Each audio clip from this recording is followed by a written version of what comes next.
하나님 말씀 같이 보시겠습니다. 로마서 8장 14절에서 15절까지입니다.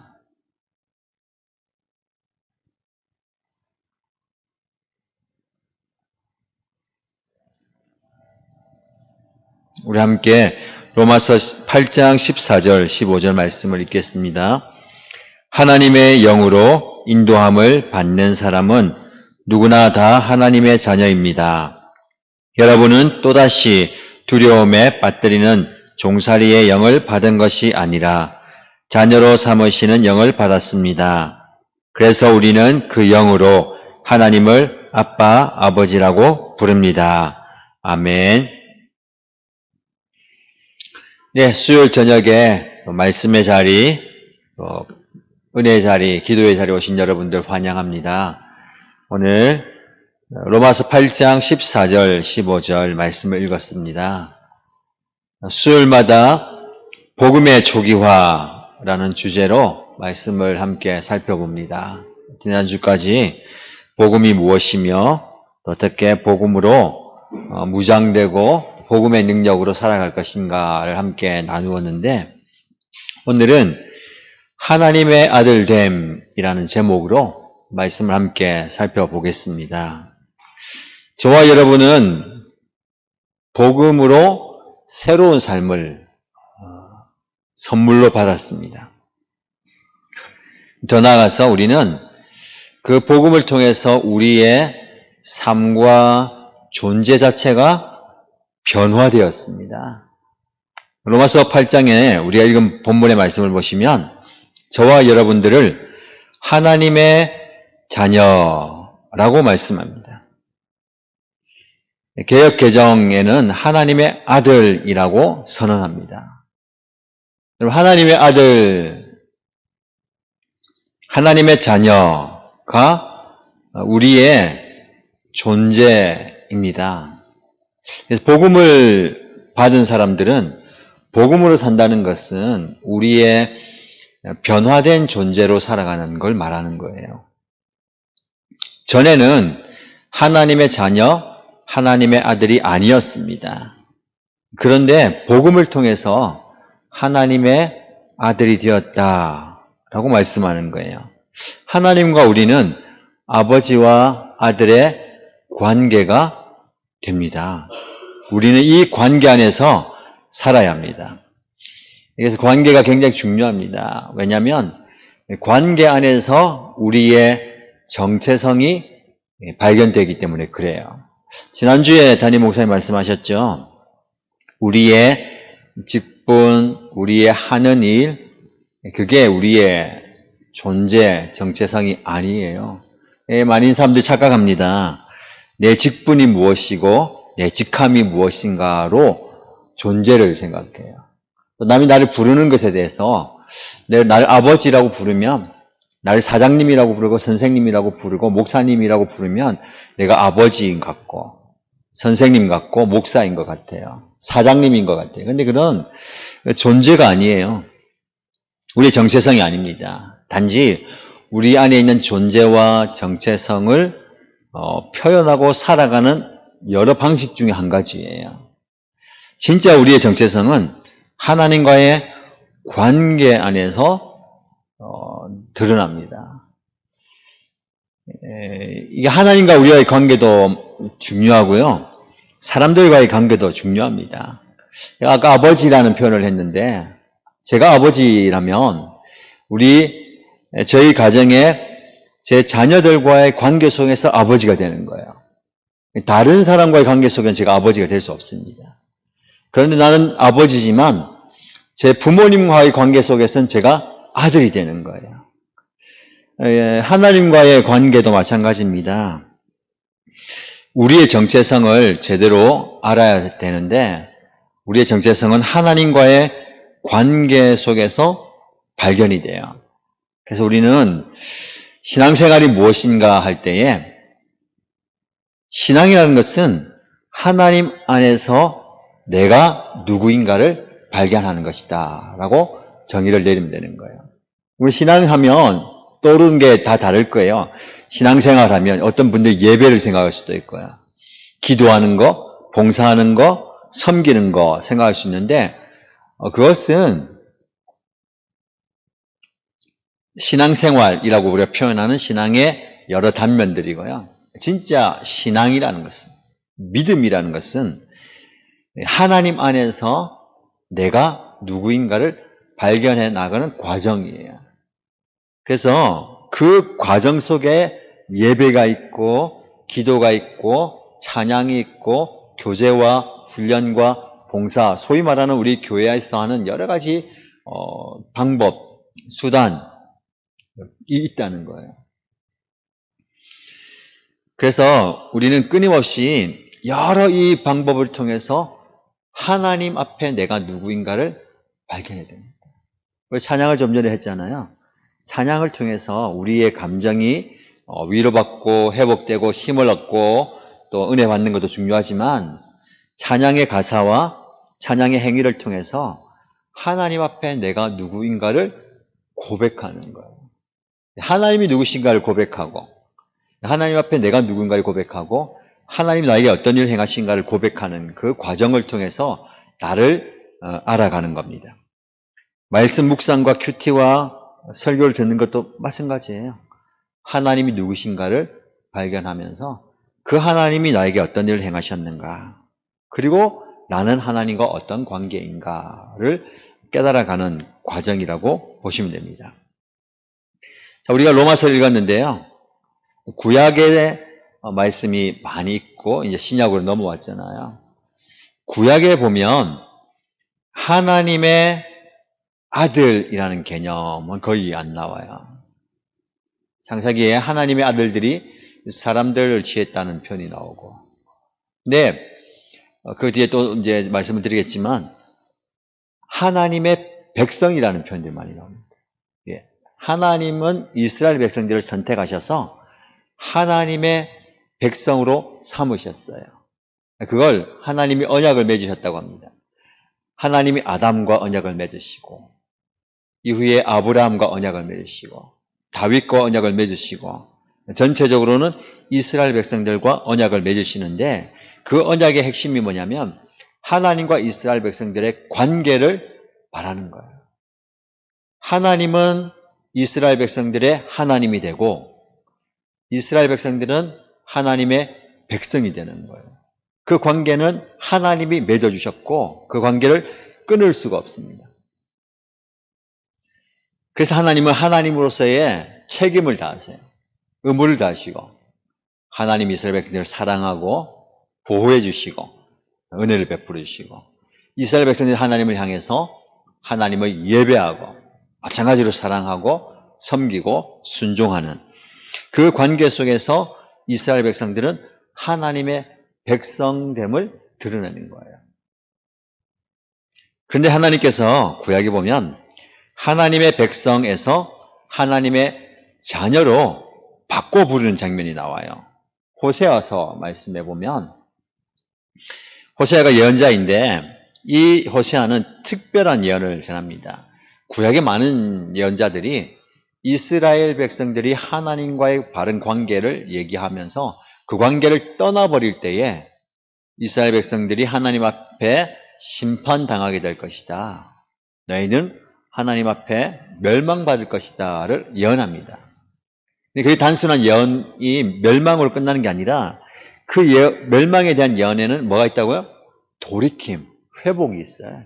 너희가 만약에 돌이키면 하나님과 다시 이런 은혜를 주실 것이다를 말씀하는 거예요. 호세아가 예언을 하는데 얼마나 특별한 예언을 하냐면 이스라엘 백성들이 하나님을 등지고 떠나가니까 자기 자녀들을 낳았는데 자녀들의 이름을 이렇게 짓습니다. 세 남매를 낳았는데 첫째 아들은 이스르엘, 둘째 딸은 로루하마, 세 번째 아들을 낳았는데 이름이 로암미예요. 첫째 아들이 뭐라고요? 이스르엘. 성경 시험 같은 거 하면 이름 나올 수 있는데 두 번째 딸은요? 로루하마. 마지막 아들은 로암미. 여러분 이름에는 의미가 있어요. 특별히 이스라엘 백성들의 이름에는 그 사람의 전체 삶을 얘기해요. 근데 가만히 이 사람들 이름을 보면 그의 인생을 얘기하면서 뭘 얘기하냐면 하나님과의 관계를 얘기해요. 모세가 의미가 뭐예요? 물에서 건졌다. 하나님께서 모세를 건져주셨다. 하나님과 모세의 관계죠. 그 인생 자체가 진짜 나일강에 떠내려갈 때 구해주셨는데요. 그는 장차 이스라엘 백성들을 죄에서 그리고 억압에서 건져내는 지도자로 사용하시잖아요. 인생과 사역과 철학 모든 게 다 담겨 있어요. 그 이름을 함부로 짓지 않아요. 그렇죠? 그 사람의 이름을 보면 그 사람의 인생을 볼 수 있는데 이 호세아가 아이들의 이름을 이스르엘, 첫 아들의 이름이에요. 그 뜻은 심판과 사륙의 피를 의미합니다. 이스라엘은 하나님의 백성, 하나님께서 하나님과 겨루어 이겼다라는 그 야곱의 변화된 이름인데 그것과 비슷하지만 피와 사륙과 멸망과 심판을 의미하는 이스르엘이라고 지었어요. 두 번째 딸의 이름은 로루하마인데 로라는 앞에 접두사는 아니다, 없다라는 말이에요. 루하마나는 하나님의 긍휼이 있다는 건데 로가 붙음으로 하나님의 긍휼과 불쌍히 여김이 없다라는 거예요. 그리고 마지막 아들은 로암미의 로가 붙은 거 마찬가지인데요. 너희들은 내 백성이다. 하나님 말씀하실 때 너희는 내 백성이다 라는 말에 로가 붙어서 너희는 내 백성이 아니다 라는 말이에요. 모두가 다 부정적이고 하나님의 은혜에서 떠나 있는 그 이스라엘 백성들을 대변하는 겁니다. 그렇게 이름을 지을 만큼 이스라엘 백성들이 타락했다는 거예요. 이런 애통과 아픔의 메시지를 삶으로 보여주었던 호세아입니다.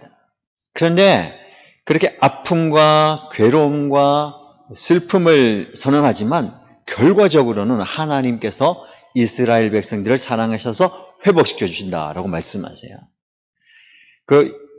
이어지는 말씀 호세아 1장의 하반부에 보면 이렇게 아이들의 이름을 부정적으로 지었지만 하나님께서 다시 회복시켜 주심을 얘기하는데 뭐라고 말씀하냐면 그러나 이스라엘 자손의 수가 바닷가의 모래처럼 많아져서 얼마나 되는지 아무도 되어보거나 세어볼 수 없을 때가 올 것이다. 그때가 되면 사람들이 너희를 로암미라고 부른 땅에서 살아계신 하나님의 아들들이라고 부를 것이다. 로암미라고 불렀던 이 지금이지만 이곳 이 땅에서 나는 너희의 하나님이 아니다. 너희는 내 백성이 아니다. 라고 불렀던 이 땅에서 너희들을 뭐라고 부르게 되고 하나님의 아들들이다 라고 부르는 거예요. 구약에는 하나님의 아들이라는 표현들이 거의 나오지 않는데 호세아서에 하나님의 백성이 이제는 하나님의 아들들이 되는 거예요. 하나님께서 이스라엘 백성들과의 관계를 부모와 아들의 관계로 다시 세워주십니다. 피를 흘리는 삶으로 인해서 너희는 여호와의 긍휼이 떠나갔고 그래서 애통하는 마음으로 내 백성이 아니다 라고 선언했지만 하나님은 그럼에도 불구하고 여전히 이스라엘 백성들을 사랑하셔서 호세를 통해서 그 사랑을 보여주시는 거예요. 여러분 하나님의 사랑이 이런 사랑입니다. 하나님의 마음이에요. 아버지의 마음을 우리가 좀 이해를 해야 됩니다. 그 아버지의 사랑이 아들 예수를 이 땅에 보내셨어요. 사랑의 마음을 가지고 그 사랑의 마음을 아들에게 전해주고 그 아들은 하나님 아버지의 마음을 가지고 이 땅에 오셨어요. 하나님의 아들로 오셨어요. 그 하나님의 아들이 또 다른 하나님의 아들들을 찾고 계시는 거예요. 그게 신약의 이야기입니다. 자, 우리가 마태복음을 한번 펴보세요.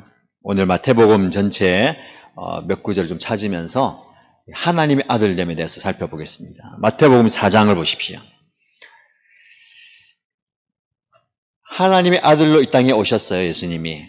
그런데 사단은 그 하나님의 아들됨을 공격합니다.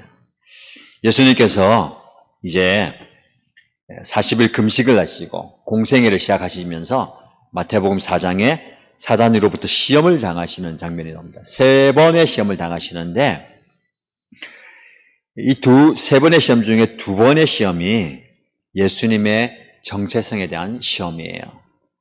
이 시험의 전제가 3절과 6절에 동일하게 반복되는 표현이 있는데 내가 만일 하나님의 아들이거든 이라고 얘기합니다. 40일 동안 금식을 하셨다면 배가 엄청 고프잖아요. 그런 예수님을 찾아와서 첫 번째 시험을 얘기합니다. 사단이 뭐라고 얘기합니까? 3절이죠.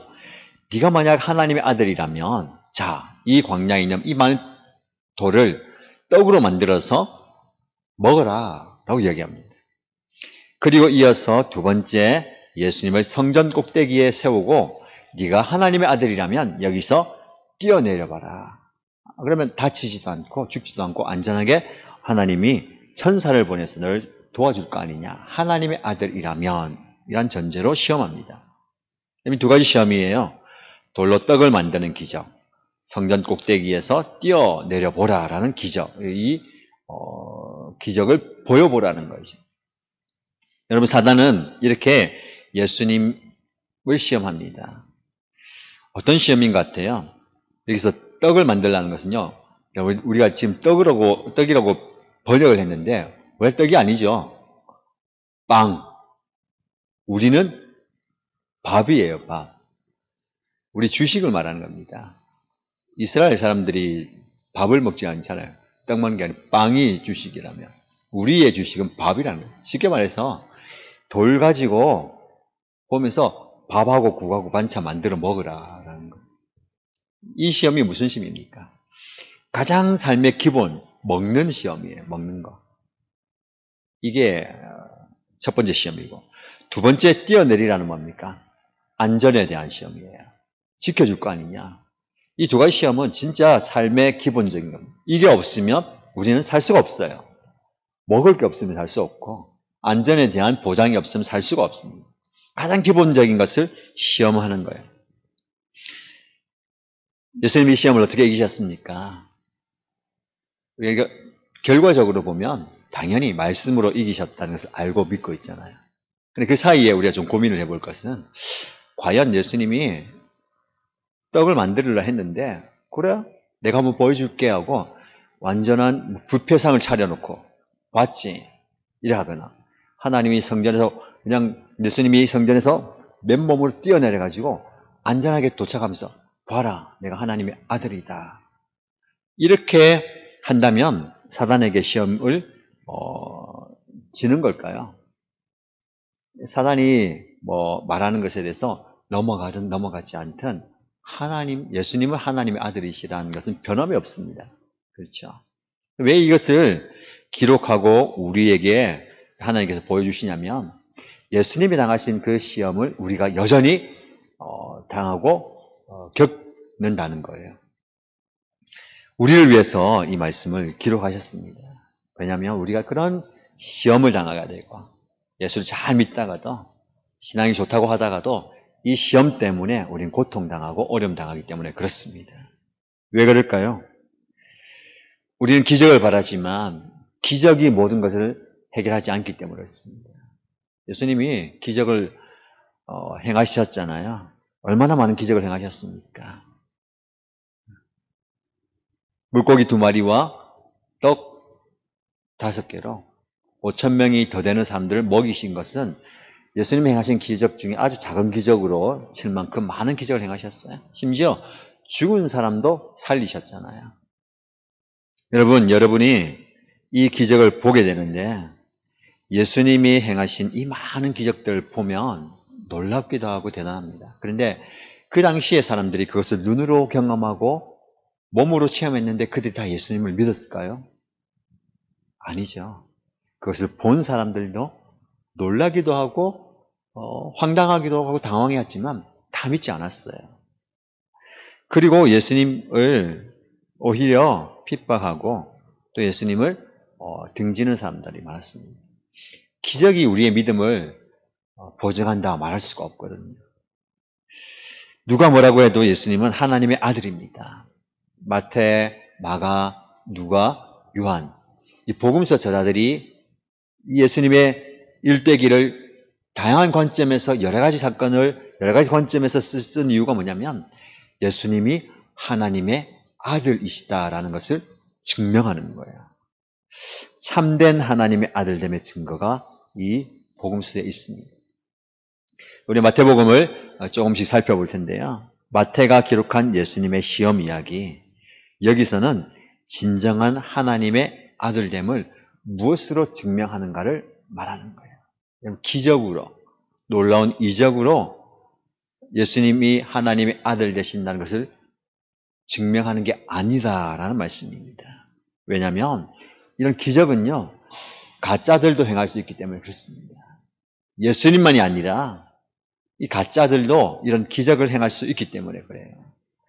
마태복음 7장으로 한번 넘어가 보세요. 7장에 보면 예수님의 말씀이 나오는데 장차 심판받을 때에 천국 문에 많은 사람들이 서서 이렇게 얘기할 것이다. 뭐라고 얘기하냐면 7장 22절, 23절이에요.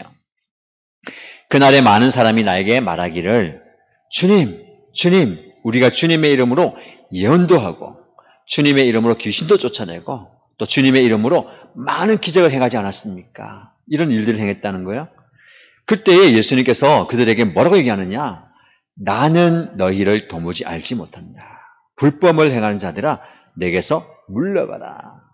여러분, 천국문에 들어가지 못하는 이 가짜 선지자 예언자를 말하는 거예요. 그들이 예수님의 이름, 주님의 이름으로 예언도 하고 귀신도 쫓아내고 기적을 행했다는 거예요. 무슨 말씀입니까? 여러분, 가짜들도 귀신을 쫓아내고 능력을 행합니다. 그렇기 때문에 이런 기적과 놀라운 일들이 하나님의 아들됨을 드러내는 게 아니라는 거예요. 그러면 진정한 하나님의 아들됨은 어떻게 드러날 수 있을까요? 예수님이 하나님의 아들이시다는 것을 기적을 통해서 놀라운 역사를 통해서가 아니라면 어떻게 증거할 수 있겠습니까? 여러분, 가짜가 흉내낼 수 없는 진정한 증거를 보여줘야 되는 거예요.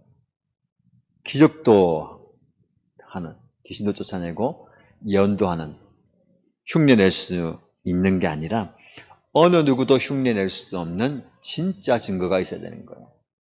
그 예수님의 생애 가운데 드러나는 거예요. 여러분, 무엇을 집중해야 될까요? 어디에 집중해야 되냐면 예수님의 삶에 자신의 삶을 통해서 하나님의 의를 드러내는, 그것을 통해서 하나님의 아들이 예수님이다라는 것을 볼 수가 있습니다. 기적도 아니고 다른 사람들의 증거도 아니고 예수님이 걸어가신 그 길을 통해서 하나님의 의가 드러나는 것, 하나님의 뜻이 드러나는 것, 그거예요. 이게 바로 하나님의 아들됨입니다.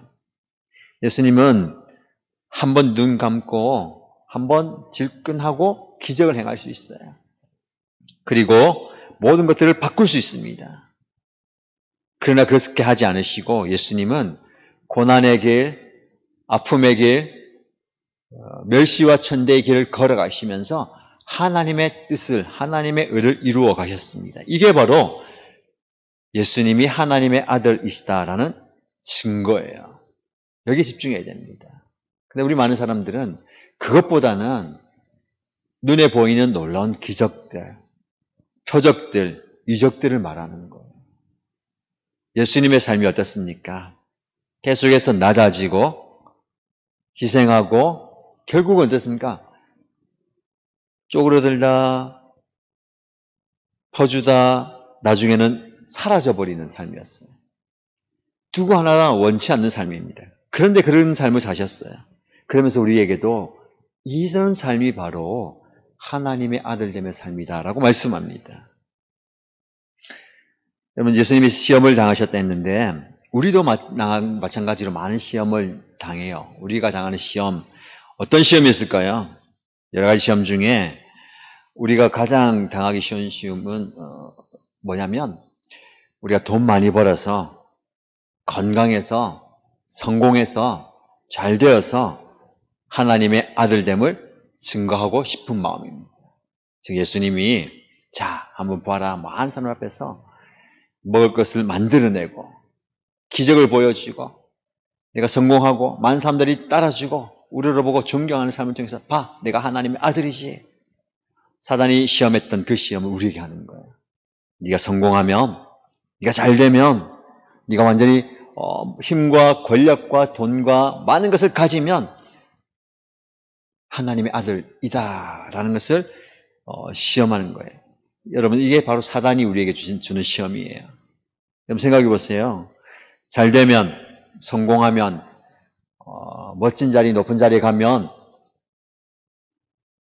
하나님의 의가 드러내고 하나님의 아들됨이 드러날까요? 아니에요. 왜냐하면 아까 말씀드렸잖아요. 가짜들도 한다는 거예요. 세상에 우리보다 성공한 사람들이 더 많습니다. 예수 믿지 않아도 더 높은 자리, 더 많은 것을 가진 사람들이 많아요. 그렇기 때문에 그들이 가진 것을 가지고 내가 성공했다, 내가 잘했다, 난 하나님 은혜 받았다, 난 복 받았다 얘기하면 안 된다는 거예요. 하나님의 아들 된 저와 여러분, 우리는 가짜들이 도무지 흉내낼 수 없는 그 무언가를 가져야 됩니다. 이게 바로 하나님의 아들됨의 증거예요. 우리는 세상보다 더 많이 가지고 더 높아지기 위해서 경쟁하는 사람이 결코 아닙니다. 세상과는 다른 것을 가지고, 세상과는 다른 기쁨을 가지고, 세상과는 다른 만족을 가지고 살아가는 하나님의 아들입니다. 그래서 우린 사업이 잘 되고 건강하고 자녀가 잘 되어서 성공해서 하나님께 영광 돌려드리겠다라는 마음을 내려놓아야 됩니다. 근데 그런 마음이 우리 모두에게 있어요. 저도 그런 마음이 있어요. 잘 되면 좋은 거잖아요. 세상 사람들의 기준은 그거거든요. 예수 믿는 사람들이 잘 돼야 전도가 되고 잘 살아야 복음이 전해지지, 못 살고 망하고 실패하고 어렵고 괴롭고 힘들게 사는데 무슨 전도가 되겠냐 라는 거예요. 일면은 맞고 일면 틀린 거잖아요. 그렇죠? 맞는다는 건 뭐냐면 예수 믿고 잘 돼야 된다는 거. 그건 맞아요. 그러니까 잘 된다는 기준이 다 틀린 거예요. 세상의 기준은 잘 된다는 것이 아까 말씀드린 거, 이 세상에서 좋은 것 많이 가지는 것, 다른 사람들보다 더 많이 가지는 것이 성공입니다.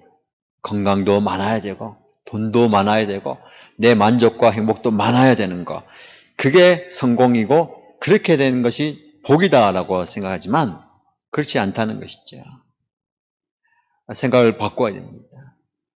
무조건 잘 되고 손에 안 보아야 하나님이 살아계시다 라고 말하고 싶은 욕망이 바로 우리가 사단에게 받는 시험이 될 수 있다는 거예요. 스데반을 보면 성령 충만한 사람이었습니다. 초대교회에 스데반이 성령 충만해서 복음을 전하다가 어떻게 됩니까? 돌에 맞아 죽게 되잖아요. 그는 죽어가면서 영적인 눈이 열려서 하늘을 봅니다. 하늘에 계신 주님을 보게 되는 거예요.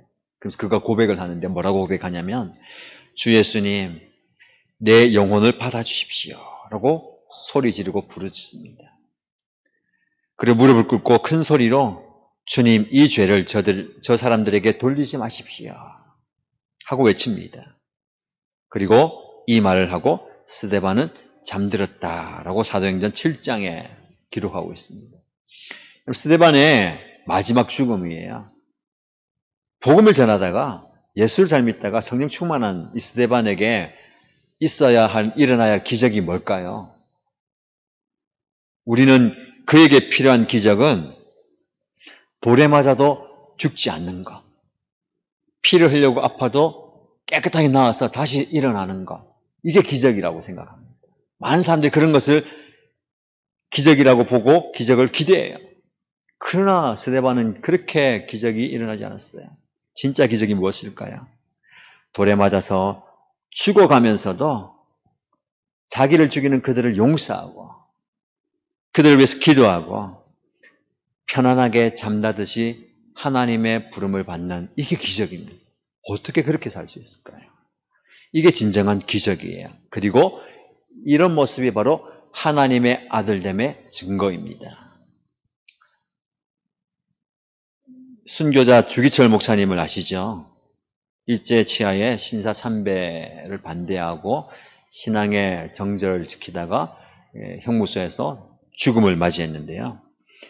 이 목사님이 해방되기 1년 전 1944년 4월 21일 금요일 밤 9시에 형무소, 평양 형무소에서 죽음을 맞이합니다. 48세의 나이에 순교하셨는데 신앙의 승리를 몸소 보여주신 분이에요. 근데 이분이 삶이 지금까지 우리에게 감동이 되는 것은 그분이 그런 모진 고문과 어려움을 당해도 끝까지 견뎌서 살아나와서 나머지 인생을 주를 위해 살았다가 아니라 그 감옥에서 자신의 신앙을 지켜가기 위해서 생명을 포기하면서까지도 이 하나님의 아들됨을 놓지 않았던 그 모습으로 신앙을 우리가 기억하고 있습니다. 주기철 목사님뿐만 아니라 나머지 가족들의 삶을 보면 세상적으로 볼 때는요 별로 내세울 게 없어요. 이 주기철 목사님의 사모님 안갑수 여사님은 사형제를 놓고요 70 나이에 병으로 돌아가셨어요. 34살 나이에 사형제를 놓고 죽었어요. 이 목사님이 사모님 돌아가시니까 재혼을 했어요. 두 번째 사모님 오정모 사모님인데 목사님이 감옥에 형무소에 계실 때 계속해서 기도하고 힘을 북돋아 줬고요. 그런데 목사님이 돌아가시고 3년 뒤에 암이 걸려서 돌아가셨어요. 맏아들 되는 주영진 전도사님은 교회를 지키다가 이제 해방이 됐지만 이 공산 치하에서 공산군에서 순교당하고 1950년에 그 첫 번째 아들의 며느리 되신 분은 북한에 남았다가 1970년 될 때까지 복음을 전하도 하다가 71년에 순교했고요. 그렇게 볼 때 이 목사님의 삶과 가정을 보면 그다지 세상적으로 성공한 삶은 아닌 것 같아요. 편안하고 잘되고 문제가 없는 것이 하나님의 아들됨의 증거이고 하나님의 은혜고 복이라고 한다면 복받은 가정이 아니에요. 행복한 가정이 아닙니다. 그러나 하나님께서는 주기철 목사님과 그 가정을 통해서 하나님의 아들됨의 증거를 보이시고 그분을 통해서 교회와 한국의 신앙을 세워가신 거예요. 저와 여러분들이 가져야 할 모습입니다. 오해는 하지 마시고 왜냐하면 좋은 건물, 좋은 음식, 좋은 옷, 좋은 가정, 좋은 집이 필요 없다는 말이 아니에요. 그것은 하나님의 복이 아니다라는 말이 아니에요. 그것도 하나님의 복입니다. 그러나 그것이 다가 아니라는 거예요. 이게 바로 성경의 가르침입니다. 자, 예수님이 말씀하시고요. 또 예수님을 끊임없이 시험을 받습니다. 16장을 한번 가보십시오. 마태복음 16장에 보시면 16장은 우리가 잘 아는 유명한 장이에요. 예수님께서 제자들에게 물어보십니다. 세상 사람들이 나를 다 누구라고 하느냐? 그러면 너희는 나를 누구라 하느냐 할 때 베드로가 예수님에게 엄청난 고백을 합니다. 16장 16절이에요. 같이 한번 읽어볼까요? 시몬 베드로가 대답하였다. 선생님은 살아계신 하나님의 아들 그리스도이십니다. 아멘. 엄청난 대답이거든요. 주는 그리스도시요 살아계신 하나님의 아들이십니다. 이 고백이 대단한 고백입니다. 제자들마저도 사실은 예수님의 진짜 정체성에 대해서 잘 몰랐어요. 혼동이 있었습니다. 어떤 때는 하나님의 아들이신 것 같다. 어떤 때는 사람인 것 같다. 어떤 때는 혁명자인 것 같다. 자기 나름대로의 관점을 가지고 예수님을 보았는데 베드로가 주는 그리스도시요 살아계신 하나님의 아들이십니다라는 영적 대답을 하니까 예수님이 그에게 칭찬하셨어요. 엄청난 대답이다. 내가 이 고백 위에 교회를 세우겠다. 그런 엄청난 칭찬을 하셨어요. 그런데 바로 이어지는 말씀에 보면요. 예수님께서 고난에 대해서 그분의 고난, 십자가 죽음에 대해서 얘기하거든요. 베드로가 뭐라면 주님 그러면 안 됩니다. 무슨 말씀이십니까? 이런 일이 예수님에게 일어나면 안 됩니다. 절대로 이런 일이 선생님이 예수님에게 일어나면 안 됩니다고 만류했어요. 그럴 때 예수님께서 베드로에게 엄청난 책망을 하십니다. 뭐라고 말씀하시냐면 16장 23절 중반절 이하절 말씀 보시면요. 베드로를 향해서 뭐라고 말씀하시냐면 사단아 내 뒤로 물러가라. 너는 나에게 걸림돌이다. 너는 하나님의 일을 생각하지 않고 사람의 일만 생각하는구나 라고 책망하십니다. 엄청난 칭찬을 하셨고 엄청난 책망을 합니다. 베드로를 보고 사단아 물러가라. 물론 베드로 자체를 한 게 아니라 이 사단의 시험을 말하는 거잖아요. 왜냐하면 예수님은 하나님의 아들로 이 땅에 오셔서 그분이 가셔야 할 일은 뭡니까? 고난과 십자가의 죽음의 길이 하나님의 뜻을 이루는 거예요. 근데 그것을 막는 그 사단이 바로 엄청난 시험이거든요. 사단을 향해서 명하는 겁니다. 너는 나의 걸림돌, 너는 나를 시험하는구나. 사람의 일을 말하고 생각하는구나 라고 얘기합니다. 여러분, 저와 여러분들 언제 시험을 많이 당합니까? 하나님의 은혜가 충만한 뒤에 시험이 오잖아요. 그렇죠? 베드로가 엄청난 고백과 칭찬을 받은 뒤에 거기에 고무돼가지고 거기에 인간적인 생각을 덧붙여서 말하는 거예요. 여기에 시험이 있습니다. 여러분, 시련과 시험을 구분해야 돼요. 시련은 무엇이고 시험은 무엇일까요? 어떤 분이 이런 말을 했는데 참 좋은 말입니다. 사단은 우리를 넘어뜨리기 위해서 우리를 시험하고 하나님은 우리를 세우기 위해서 우리를 시련을 주신다. 사단은 우리를 넘어뜨리기 위해서 시험을 하고요. 하나님은 우리를 세우기 위해서 시련을 주시는 거예요. 시련과 시험을 구분해야 됩니다. 여러분, 시련은 우리가 극복하고 이겨내야 됩니다. 시험은 들면 안 되고 빠지면 안 되잖아요. 그래서 우리가 시험에 빠지지 않도록 깨어 있어야 됩니다. 예수님의 말씀 중에 시험에 들 만한 이유는 뭐냐면 사람의 일만 생각하는구나. 이게 바로 시험입니다. 영적으로 충만할 때는 넘어지지 않아요. 시련도 이겨낼 수 있어요. 그런데 아무리 영적으로 충만해도 사람의 일을 생각하면 사람의 방식을 가져오면 시험 드는 거예요. 이걸 우리가 깨달아야 됩니다. 그래서 예수님께서 주시는 말씀을 붙들어야 되는 것이죠. 우리의 삶을 한번 잘 돌아보시기 바랍니다. 시련을 잘 이겨나가시고요. 시험을 극복하시고 물리치시기 바랍니다. 자, 계속해서 예수님은 십자가에 달리신 뒤에도 시험을 받으십니다. 마태복음 27장 한번 찾아보십시오.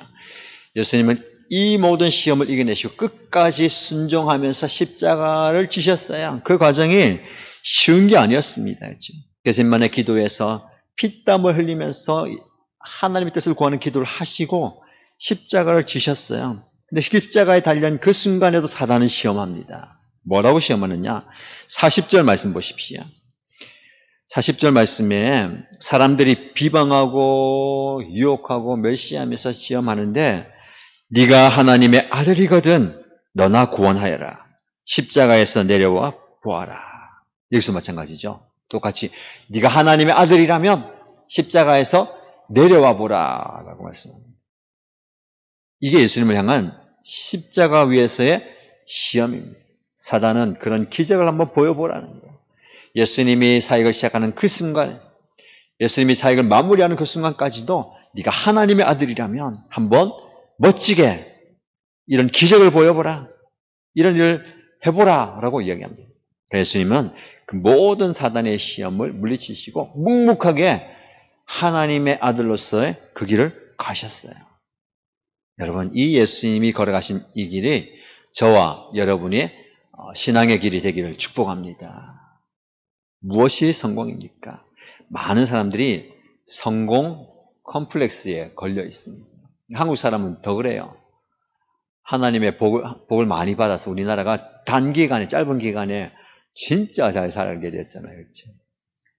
그런데 우리는 더 잘 살아야 됩니다.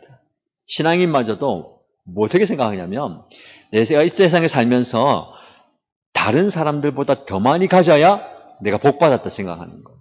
하나님의 은혜를 경험했다 생각하는 거예요. 우리가 이걸 좀 내려놔야 됩니다. 성공, 컴플렉스를 좀 내려놓고요. 진짜 하나님의 아들됨으로 들어가야 됩니다. 예수님이 그 하나님의 아들됨을 그의 삶을 통해서 세상적으로 볼 때 실패한 인생 같아 보이지만 묵묵하게 하나님의 뜻을 이루어 가시면서 증가하신 것처럼 이제는 저와 여러분들을 하나님의 아들로 부르셨어요. 복음이 무엇입니까? 복음은 주 예수 그리스도의 십자가와 부활을 받아들임으로 내가 하나님의 자녀가 되는 거예요. 하나님의 아들이 됩니다. 하나님의 아들로서 살아가야 되는 거예요.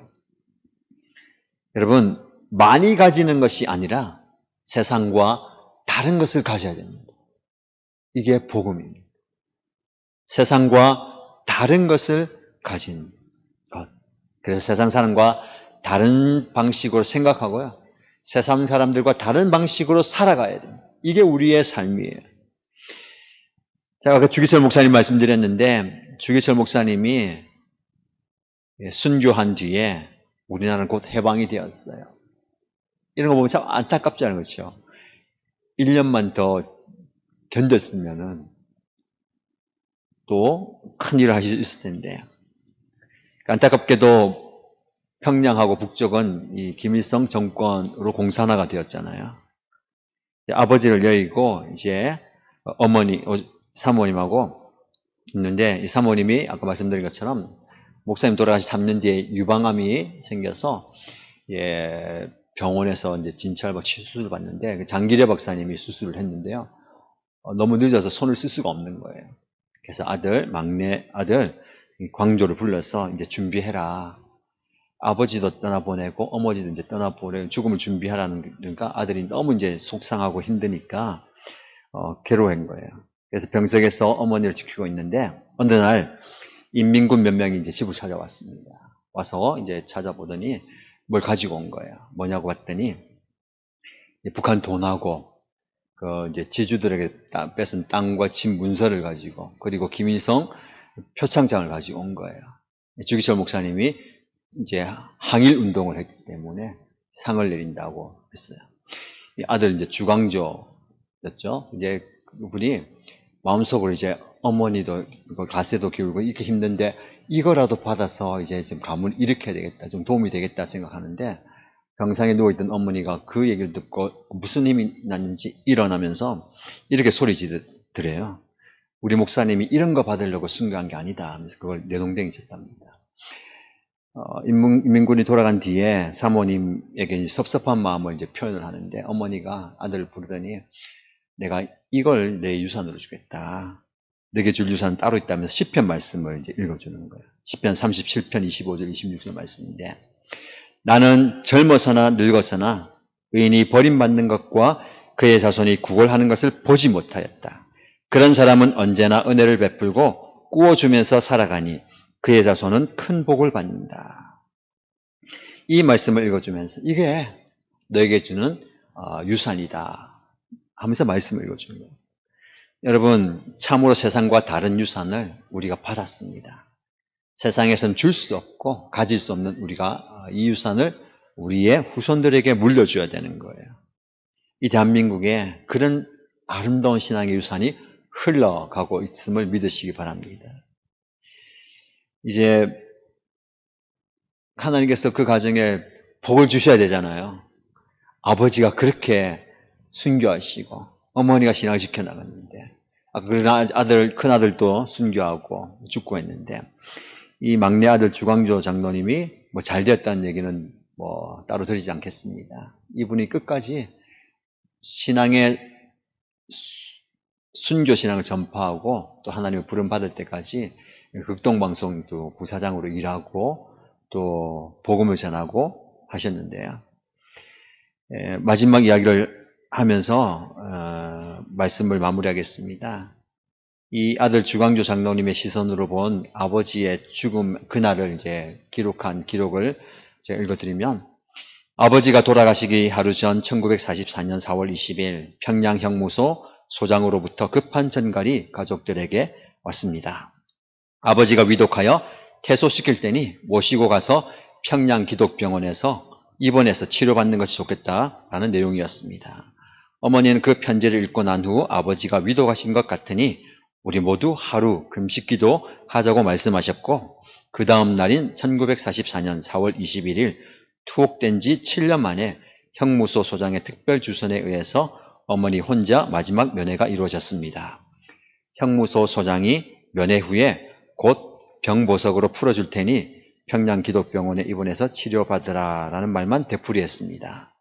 어머니는 아버지의 퇴소를 거부하시고 간수의 등에 엎혀 나온 고문으로 얼굴이 퉁퉁 부은 아버지를 보시고 이렇게 말씀하셨습니다. 목사님, 당신은 여기서 살아나오면 안 됩니다. 결단코 살아서 이 붉은 문 밖을 나올 수 없습니다. 당신은 여기서 죽어야 합니다. 죽어서 후세의 그리스도인들에게 순교가 무엇인지를 보여주어야 합니다. 그렇소. 나는 살아서 이 붉은 문 밖을 나갈 것을 기대하지 않소. 나를 위해서 기도해 주시오. 오래지 않아 나는 주님 나라에 갈 것이요. 늙은 어머니와 내 어린 자식들을 당신에게 부탁하겠소. 내 하늘나라에 가서 산정현 교회와 조선교회를 위해서 기도하겠소. 내 이 죽음이 하늘에 썩은 미랄이 되어서 조선교회를 구해주기를 바랄 뿐이요. 아버지는 이 말씀을 마치시고 다시 간수의 등에 엎혀 뒤돌아서자 어머니가 아버지의 등 뒤를 향해서 우시면서 이렇게 외치셨습니다. 목사님, 마지막으로 무슨 다른 부탁할 말씀은 없으십니까? 간수의 등에 엎이신 아버지는 그때 고개를 뒤로 돌리시면서 어머니를 쳐다보시고는 손을 한번 흔들어 주시면서 마지막으로 이렇게 말씀하셨습니다.